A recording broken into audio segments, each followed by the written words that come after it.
Faya ibadallah, usikum wa nafsi bitaqwallahi azza wa jal, faqad faza man ittaqa.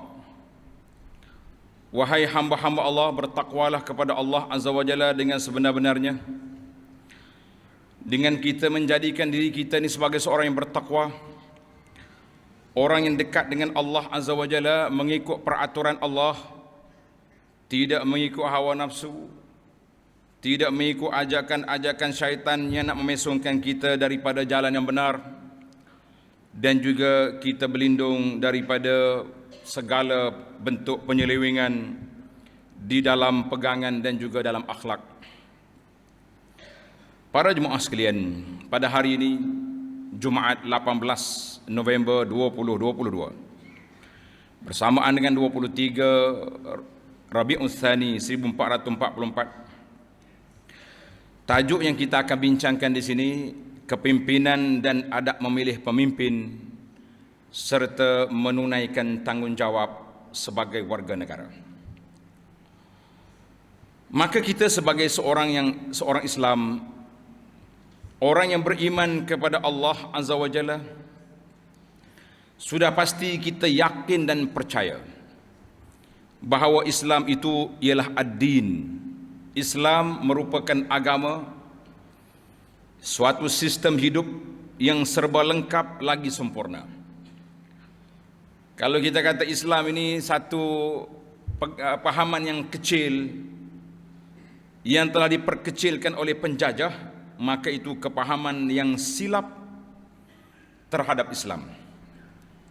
Islam sebagai ad-din yang mengatur seluruh kehidupan manusia dari sekecil-kecil perkara seperti adab makan, minum, termasuk adab masuk tandas, adab bersama suami dan isteri, sehinggalah kepada adab muamalat sama-sama kita, dan juga sebesar-besar perkara seperti urusan kepimpinan dan pemerintahan. Islam mengatur seluruh kegiatan kehidupan manusia, sama ada dari aspek individu, orang perseorangan, keluarga, masyarakat, bangsa dan juga negara. Firman Allah Ta'ala, a'udzubillahi minasyaitanir rajim, al-yawma akmaltu lakum dinakum wa atmamtu alaikum ni'mati wa raditu lakumul islam madina. Artinya, pada hari ini telah aku sempurnakan agamamu untukmu. Allah telah beri sijil khas kepada Nabi sallallahu alaihi wasallam ketika baginda Nabi berada di Arafah pada tahun yang ke-10 yang disebut dengan nama Hajjatul Wada. Dan telah aku cukupkan nikmatku kepadamu, nikmat yang banyak yang telah diperolehi. Asalnya orang-orang Arab di Mekah dipanggil jahiliyah, sembah berhala, yang kuat menindas yang lemah, dan macam-macam bentuk maksiat. Orang-orang di Madinah pula, Aus yang Khazraj, berkelahi, berbalah sama-sama dia 120 tahun. Allah Ta'ala bawa nikmat kedatangan Islam, mereka bersatu. Wa raditu lakumul islam madina, dan telah aku redha Islam itu sebagai agama. Ayat ini dalam surah Al-Ma'idah ayat 3. Maka para jemaah sekalian, kepimpinan adalah amanah, yakni tanggungjawab, dan ia akan dipersoalkan di hadapan Allah Azza wa Jalla.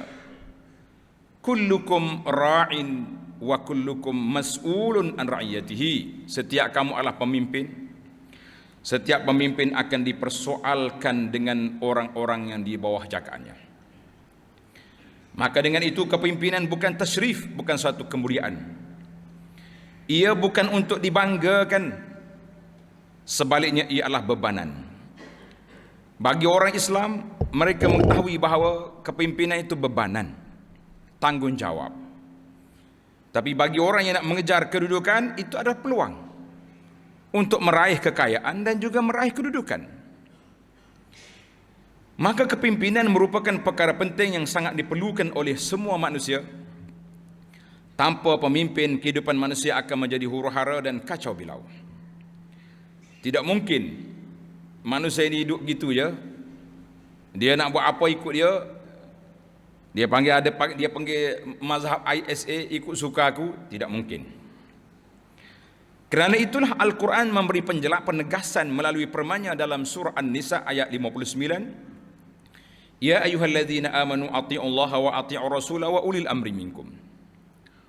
Wahai orang yang beriman, taatlah kepada Allah dan taatlah kepada Rasul sallallahu alaihi wasallam. Ini disebut dengan ketaatan mutlak yang tidak boleh berbelah bagi. Mana yang Allah perintah, mana-mana yang disuruh oleh Nabi sallallahu alaihi wasallam mesti kita kena buat. Dan mana-mana yang larang ditinggalkan.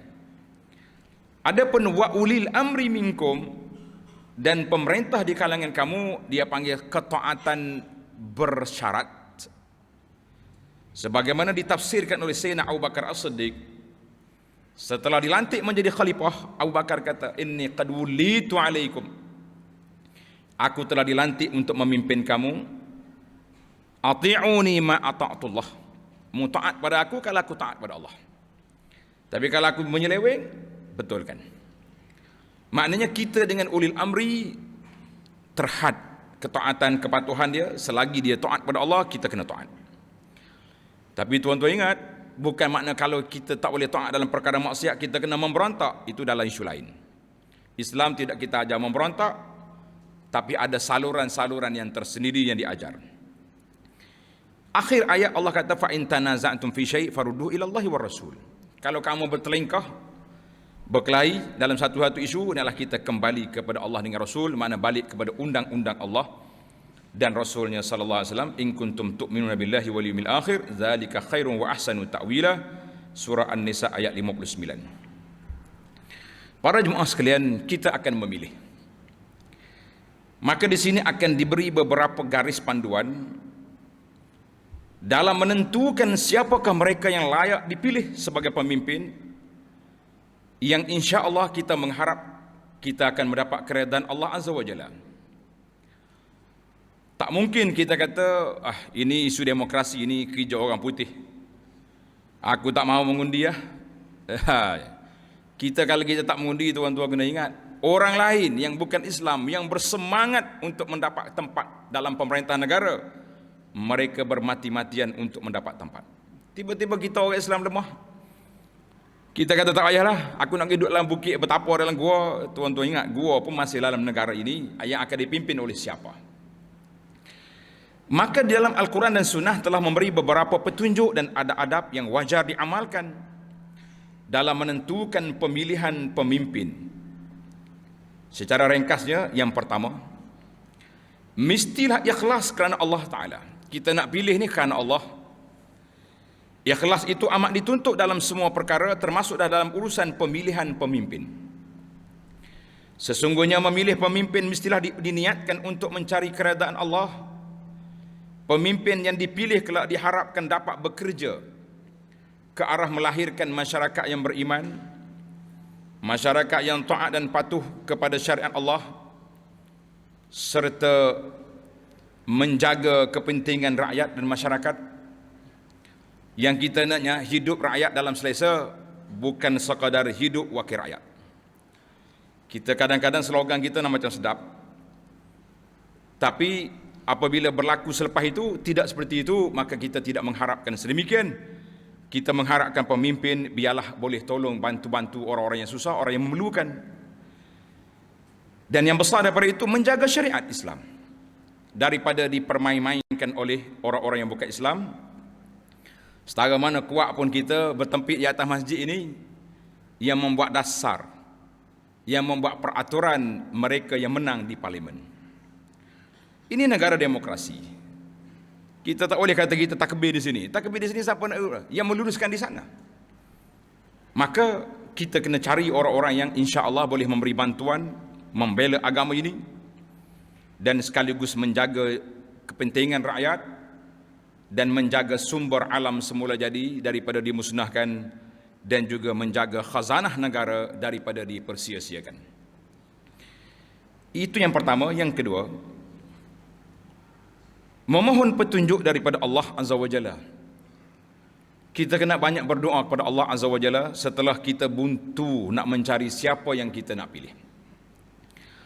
Tetapi kalaulah kita sudah nampak jelas yang ini baik, yang ini mudarat, ataupun kemudaratannya nak banding dua-dua tu ada kekurangan tapi ini lebih kuat dari sudut rakyat dan juga agamanya, maka kita kena pilih mana yang lebih rendah risiko. Kalau tak nampak juga, istikharahlah, berdoa kepada Allah Azza wa Jalla supaya Allah Ta'ala pilih. Tapi sebelum istikharah, kita kena pilih secara manual. Kita boleh buat bandingan secara mata kita nampak pengalaman-pengalaman yang lalu, peluang-peluang yang Allah Ta'ala beri kepada mereka memimpin negara, apa yang telah berlaku, itu adalah pengalaman. Sebagaimana kata penyair, al-aqilu, orang yang cerdik itu, orang yang mengkaji, melihat kepada sejarah-sejarah yang telah berlalu, wa yatatalla'u ila ghadihi, dan merancang untuk masa depan yang lebih baik. Tak boleh kita abaikan begitu saja, tengok suasana yang sudah ada menjadi pengalaman, tak boleh kita biarkan begitu saja. Maknanya itulah cara kita memilih, iaitu dan kita berdoa kepada Allah Azza wa Jalla setelah kita membuat perimbangan yang baik. Yang ketiga, pemilihan tidak berdasarkan hawa nafsu semata-mata. Hakikat hawa nafsu sangat terkait dengan kecintaan kepada sesuatu secara berlebih-lebihan dan melampau sehingga membawa kepada kecintaan itu menguasai hatinya. Kecintaan melampau seringkali cenderung membawa seorang untuk melanggar hukum Allah. Kadang-kadang oleh kerana orang ni buat baik, kita tak pernah baik pun, ujung-ujung ni baru nampak baik. Apa yang kita nak dapat belaka, kita pun terkenang budi dengan kerana itu. Sedangkan kita tahu orang ini tidak baik secara zahirnya, yang batin Allah Ta'ala yang maha mengetahui. Tak boleh kita nak korek hati orang. Maka kita mengatakan pemilihan kita bukan kerana itu. Sebab itulah analisa yang dibuat. Dalam pertandingan ini ada orang yang ikhlas. Kita nak kata siapa dia ikhlas, Allah Ta'ala yang maha mengetahui. Yang kedua, ada orang yang mencari kepentingan. Yang ketiga, ada orang yang membalas dendam. Jadi kita pilihlah. Kalau nak balas dendam saja tidak mungkin. Orang mencari kedudukan dan kepentingan juga tidak mungkin. Carilah orang-orang yang kita nampak ada kebaikannya untuk dunia, untuk akhirat, untuk masyarakat dan untuk negara. Tak boleh kita duduk dalam suasana kecintaan melampau yang sering membuatkan kita langgar hukum Allah. Kerana itulah Allah Ta'ala cela puak-puak ahlul kitab.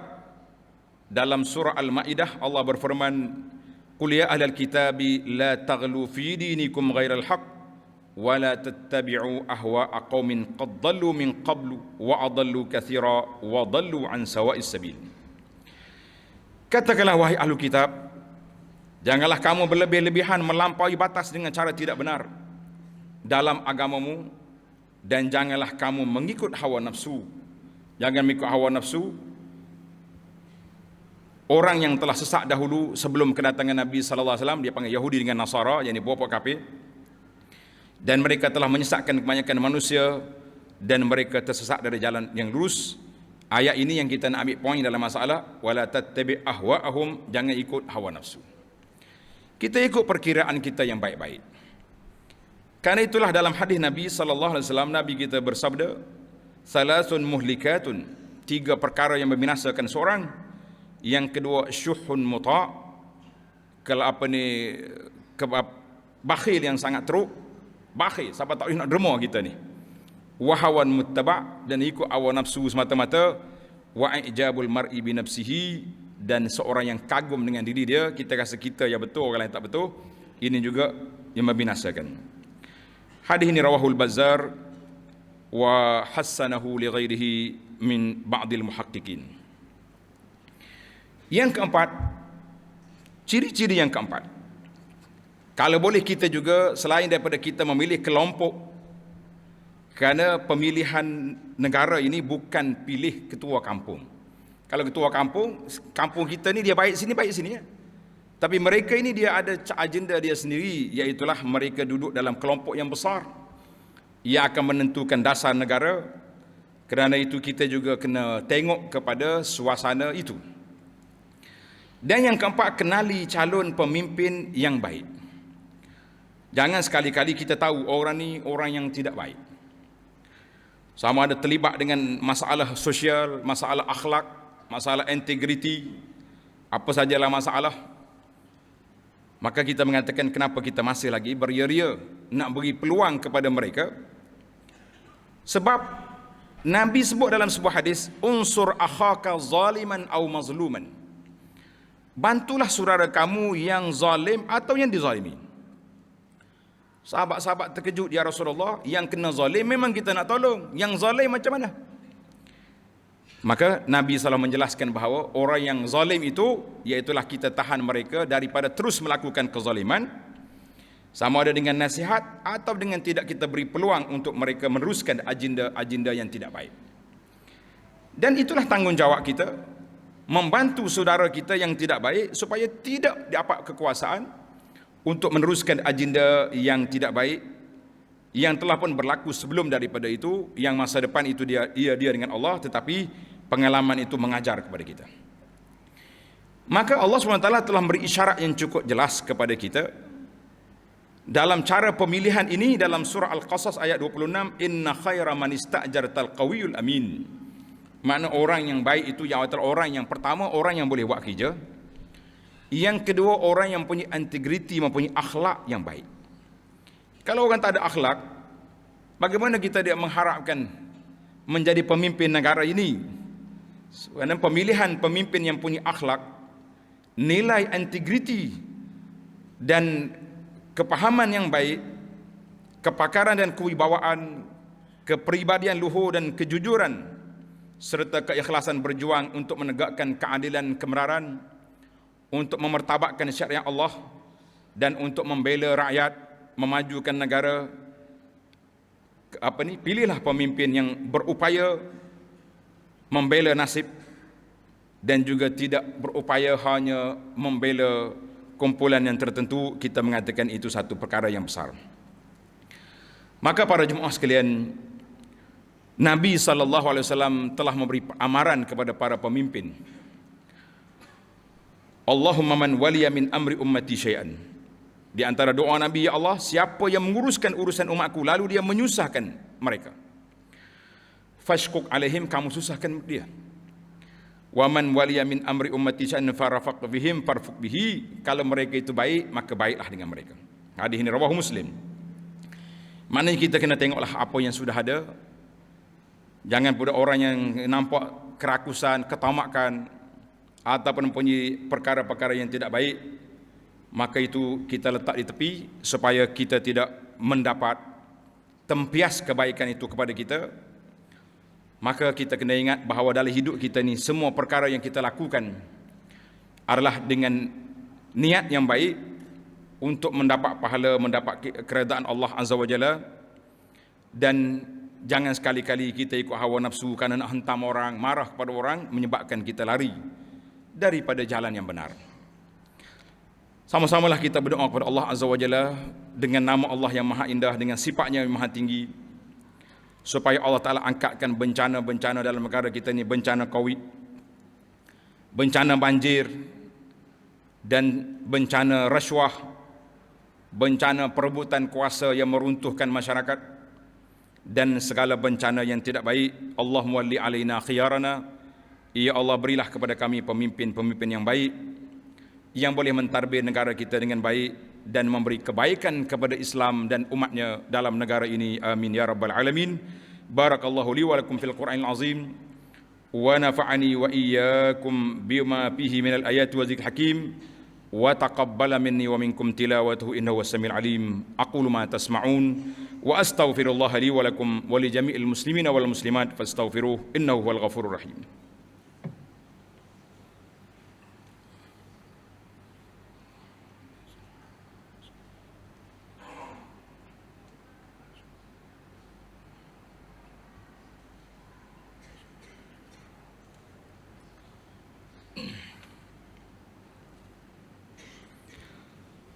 Alhamdulillah.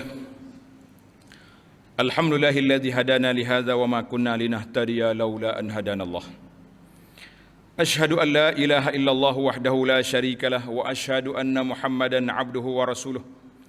Allahumma salli wa sallim ala abdika wa rasulika Muhammad wa ala alihi wa sahbihi wa man sar ala nahjihi wahtada bihadihi wastanna bisunnati ila yaumiddin, amma ba'd. Fa ya ibadallah ittaqullaha haqqa tuqatih wa'lamu annallaha ma'al muttaqin. Wahai orang-orang yang beriman, bertakwalah kepada Allah. Sesungguhnya Allah bersama dengan orang-orang yang bertakwa, dan syurga yang dijanjikan oleh Allah juga uiddat lil muttaqin, disediakan kepada orang yang bertakwa. Di antara ketakwaan yang perlu kita jalankan, iaitulah tuntutan melaksanakan tugas ataupun amanah. Semua perkara yang dipertanggungjawabkan kepada kita hendaklah kita jalankan. Dalam Al-Quran suratul Anfal ayat 27, ya ayyuhalladzina amanu la takhunullaha war rasul wa takhunu amanatikum wa antum ta'lamun. Wahai orang-orang yang beriman, janganlah kamu khianati amanah Allah dan Rasulnya sallallahu alaihi wasallam. Mana agama Allah, Allah Ta'ala beri kepada kita kekuasaan, beri kepada kita keluarga, itu amanah yang mesti kita tunaikan tanggungjawab. Dan Rasul sallallahu alaihi wasallam tinggal kepada kita sunnahnya. Jangan kita abaikan, jangan kita cuai, mesti kita perjuangkan, mesti kita pertahan sedang kita sebarkan kepada masyarakat. Dan juga janganlah kamu mengkhianati amanah tanggungjawab sesama kita. Jadi para jemaah sekalian, banyak tanggungjawab di atas dunia sini. Di antara tanggungjawab apabila kita berjanji, kita tunaikan. Karena ini adalah sifat orang mukmin. Sebab itulah bagi saya, janji-janji ini satu perkara yang besar. Orang boleh berjanji apa saja untuk kepentingan yang tertentu. Jadi mesti orang berjanji ini kita berhati-hati dengan janji. Cuba kita lihat janji-janji yang telah berlalu, yang akhirnya terbuang ke dalam tong sampah. Apa yang dijanjikan tinggal janji, datang pula janji baru, maka kita mengatakan jangan sekali-kali tuan-tuan berjanji kerana kepentingan tertentu. Sebab itulah Nabi sebut di antara sifat munafik yang sangat berbahaya, apabila bercakap bohong, cakap dusta, bila berjanji mungkir, dan bila diberi tanggungjawab amanah dikhianati. Imam Muslim menambah hadis ini, walau dia seorang yang sembahyang berpuasa dan dia mengaku dia sebagai seorang Islam, tetapi orang ini dianggap sebagai orang yang tidak baik. Kenapa tidak baik? Sebab dia telah melanggar perjanjian yang dibuat, maka orang itu dikira orang yang tidak baik, wal'iyazubillah. Maka di antara tanggungjawab sebagai warga negara, kita juga mesti keluar untuk memilih pemimpin-pemimpin yang kita berdoa kepada Allah SWT supaya pemimpin yang kita pilih memberi manfaat kepada agama yang pertama sekali, yang kedua manfaat kepada negara, manfaat kepada rakyat, dan manfaat kepada makhluk-makhluk yang ada di sini. Para jemaah sekalian, itulah perkiraan kita. Dan kita kena ingat, kita bukan hidup di dunia saja, kita akan hidup di akhirat. Maka kita letaklah di hadapan mata kita bahawa apa yang kita buat ini, kita mencari keredaan Allah. Orang-orang yang kita pilih, biarlah kita dapat bersama mereka. Sebagaimana sabda Nabi SAW, al-mar'u ma'aman ahba, seorang itu akan duduk, akan dibangkit bersama orang yang dia sayangi. Mudah-mudahan kita pandai memilih dan membuat perhitungan yang baik. Para jemaah sekalian, pada hari Jumaat dan hari-hari yang lain, banyaklah selawat ke atas Nabi SAW, kerana perintah Allah dalam Al-Quran, innallaha wa malaikatahu yusalluna 'alan nabi ya ayyuhalladzina amanu sallu 'alaihi wa sallimu taslima. Allahumma salli 'ala Muhammad wa 'ala ali Muhammad kama sallaita 'ala Ibrahim wa 'ala ali Ibrahim wa barik 'ala Muhammad wa 'ala ali Muhammad kama barakta 'ala Ibrahim wa 'ala ali Ibrahim fil 'alamin innaka Hamidum Majid.